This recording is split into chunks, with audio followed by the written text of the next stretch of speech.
Bienvenue sur la vidéo où je vais vous parler de culpabilité. La culpabilité, c'est un grand mal de notre génération en fait. C'est aussi un choix de rester dans la culpabilité. J'entends souvent des mamans me dire Stéphanie, moi quand j'ai accouché, là, c'est venu avec la culpabilité. J'arrive pas à m'en sortir, je me sens constamment coupable pour mon enfant. Je pense qu'il y a plusieurs trucs qui vont vous permettre de vous sortir de cette émotion-là parce que la culpabilité, ce n'est pas une émotion qui est agréable à vivre, mais ce n'est pas non plus une émotion qui nous permet d'avancer dans la vie et de changer les choses. De mon côté, je suis une personne qui se sent très peu coupable. Donc, ça m'arrive rarement de me sentir coupable. Puis, je vous donne les trucs que j'utilise au quotidien pour arriver à me sentir pratiquement jamais coupable. Donc, il faut comprendre qu'il n'y a pas de mal dans la vie à ne pas aimer que nos enfants. Hein? C'est correct d'avoir des hobbies, d'avoir des activités qui sont pour nous, de prendre du temps pour nous.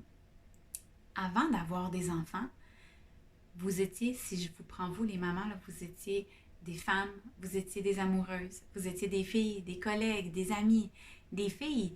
Donc, toutes ces facettes-là, vous devez continuer de leur faire attention parce que on a parlé dans un précédent vidéo de l'équilibre de toutes nos sphères, mais ça prend aussi un équilibre de toutes ces facettes-là. Donc, ça fait beaucoup d'équilibre à aller chercher.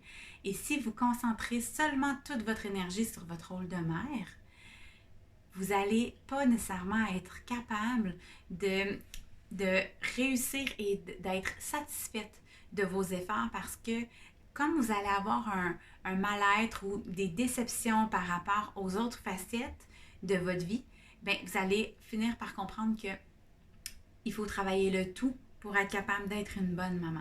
Donc, c'est correct d'avoir des plaisirs, c'est correct de prendre soin de nous autrement que d'être avec nos enfants. Il faut aussi revenir au moment présent. Nos enfants l'ont bien compris, ils sont souvent dans le moment présent. On devrait s'en inspirer plutôt que de prendre, d'être en colère par rapport à ça ou d'être,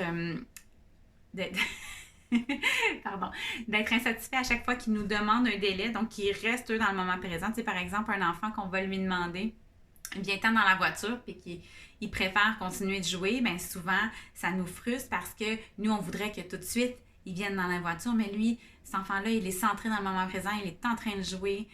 Ça ne le dérange pas que vous soyez en retard au travail, ça ne le dérange pas que vous vouliez aller dans la voiture. Donc, inspirez-vous du moment présent de vos enfants, concentrez-vous sur ce que vous avez du contrôle, puis dans le ici et maintenant, ça ne vous fait pas avancer d'être dans la culpabilité. Donc, c'est un autre élément important à prendre en considération. Concentrez-vous sur ce qui vous fait avancer dans la vie. S'il se passe une situation qui vous rend insatisfaite, qui vous amène à vous sentir coupable, ça ne vous sert absolument à rien de rester dans cette émotion-là. Donc, ça ne vous sert à rien, ça ne vous fait pas avancer. Puis de rester dans la culpabilité, en fait, ça va juste vous rendre encore plus coupable. Parce que souvent, on est bonne là-dedans, on est capable de s'alimenter toute seule, on n'a pas vraiment besoin de personne. Puis en plus de ça, si ça ajoute le discours des autres personnes, bien, ça vient encore moins nous aider. Donc, concentrez-vous sur ce qui vous fait avancer. C'est pas évident, il faut vraiment se parler, il faut s'arrêter, se recentrer sur ce qu'on est en train de faire, se recentrer sur qu'est-ce que le ici et maintenant, puis qu'est-ce qui va me faire avancer dans la vie. Donc, c'est clairement pas de ressasser les choses que j'ai pas fait comme il faut, c'est clairement pas de ressasser les choses que j'aurais donc dû faire. Un autre élément important aussi, reconnaître nos erreurs. Un coup qu'on reconnaît nos erreurs, j'en parlais un peu dans faire comprendre sa part de responsabilité, mais un coup qu'on reconnaît nos erreurs, ça nous enlève beaucoup de poids sur les épaules parce qu'on peut le nommer à nos enfants ou à notre partenaire. Donc, je reconnais mon erreur et je m'excuse et je vais me corriger. Donc, de savoir que vous êtes en action, que vous êtes en train de vous trouver des moyens. Je vous en ai parlé au début de la formation. Je prêche beaucoup la phrase de Franklin Roosevelt qui dit que les gagnants trouvent des moyens, les perdants trouvent des excuses. Donc, mettez en place des moyens pour corriger vos erreurs. Vous allez être beaucoup moins dans la culpabilité qui va être davantage de se trouver des excuses et des explications pour quelque chose que vous avez fait. Donc, j'espère que ces trucs-là vont vous aider à vous sentir moins coupable au quotidien. Mais je vous le dis, C'est un travail de longue haleine. Vous devez constamment vous ramener. Puis, je vous invite à ne pas vous mettre trop de pression non plus, à essayer de ne plus jamais vous sentir coupable. Vous allez avoir besoin de beaucoup de pratique. Donc, je vous donne un petit devoir. Je vous ai fait une belle fiche où je vous demande de réécrire une situation qui s'est passée dernièrement où vous vous êtes senti coupable.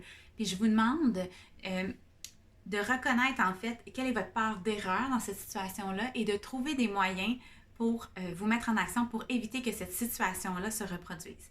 Donc, vous comme parent, qu'est-ce que vous pouvez mettre en action pour trouver un moyen en fait pour changer la situation. Donc, la prochaine fois que cette situation-là va arriver, comment vous allez intervenir, comment vous allez réagir, comment vous allez vous mettre en action autrement pour éviter de vous sentir coupable.